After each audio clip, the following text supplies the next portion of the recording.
Yesha qo'y. Hoy. Yesha qo'y. Hormanglar ustalar, hormanglar.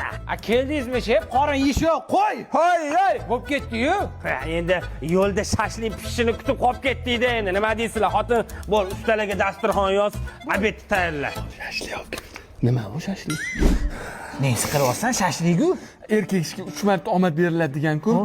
Nobodo bittasini ishlatib qo'ymayapmiz-mi? Ollaring, menga anaqa qiyma meniki tegmadi, yirtaman tegsalarni. Ani makaronga o'xshargan shashlik. Ha, vallahi olinglar, osh bo'lsin, osh bo'lsin. Shef, keling o'zingizdan. Yo'q, men boya shashlik kutib qolib ketdim dedim-ku. O'shani yeyapmiz biz, olinglar. Zato omadimiz o'zimizda qoldi. Davay, ollan. Shef, mana qarang, obkatkadan chiqdi.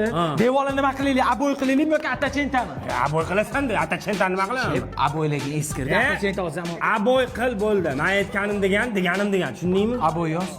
Adasi, bu yoqqa qarab boring. Hozir. Abay shoir emasmi? Menga qarang, eskicha odammisiz? Hozirgi zamonda abo'y ham qildiradimi? Atachenta qildirasiz, qo'ni-qo'shnilar nima deydi? Hop. Ustalar, men o'ylab ko'rdim. Abo'y bo'lmasa, atachenta yaxshi ekan, o'ylab ko'rdim. Chuqur o'yladim. Shef, vanna qilamizmi yoki dush kabinami bu yoqni? Dush kabinani boshini ko'raman, vanna qo'yamiz, vanna. Dush kabina deb qolmaysizmi? Просто buzish kerak yana. Ey, men gapirdim. Vanna deyapman, vanna. Yoz, vanna deb yoz. Adasi, To'xta. Hozir. qanaqa vanna? Yuring bu yoqqa. Qo'shnimizni qarang, qanaqa chiroyli dush kabinlar qilgan. Siz bo'lsa, qayerdagi vannalarni qilaman deysiz. Voy, undan tashqarichi mamlaqa navyeslar ham qilishar ekan, oyna bilan bog'liq bo'lgan hamma narsalarni qilishar ekan. Mana qarab, bu qo'shning qayerda qildirdi bunaqa narsalarni? Voy, install glassda qildirishibdi. Narxlari ham anchagina arzon ekan, hamyonbop ekan. Dush kabina qo'ya qol. To'nki yozding-a, spiskani berchi.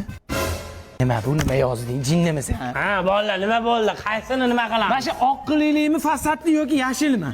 Endi oq qilasan, oqda chiroyli bo'ladi. Yashil deb yoz. Men oq dedim senga. Hozir adasi deydi, keling chaqiradi. Yana bunday gaplashasa keling yashil deydi. Yoki bu uydagi keling xalqsa keling bilan gaplashib qo'yinglar. Jirillama. Bu erkagi menman, tushundingmi? Men aytganim aytgan, deganim degan bo'ladi.